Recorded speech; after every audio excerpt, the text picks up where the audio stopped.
तर विविध पक्षांच्या शिलेदारांनी आपले गड देखील राखलेले आहेत। त्या संदर्भातल्या टॉप 9 बातम्या पाहूया।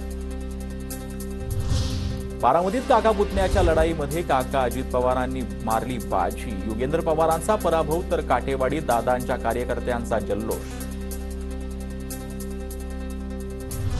आंबेगावमधून अजित पवार गटाचे दिलीप वळसे पाटील विजयी। वळसे पाटलांकडून देवदत्त निकम यांचा पराभव। वळसे पाटलांचा कार्यकर्त्यांचा मोठा जल्लोष। इस्लामपूर विधानसभा मतदारसंघात जयंत पाटील यांचा विजय। अजित पवार गटाच्या निशिकांत पाटलांचा पराभव करत 13,500 मतांनी विजय झाला। सांगलीच्या कवठे महाकाळमधून रोहित पाटील विजयी। अजित पवार गटाच्या संजय काका पाटलांचा पराभव। रोहित पाटलांच्या कार्यकर्त्यांकडून जल्लोष।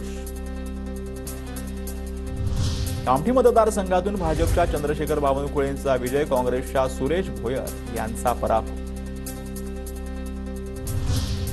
भाजपच्या प्रशांत बम यांचा विजयाचा चौकार। गंगापूरमधून सलग चौथ्यांदा विजय। संभाजीनगर पूर्वमधून भाजपच्या अतुल सावेंचा विजय। एमआयएमच्या इम्तियाज जलील यांचा पराभव।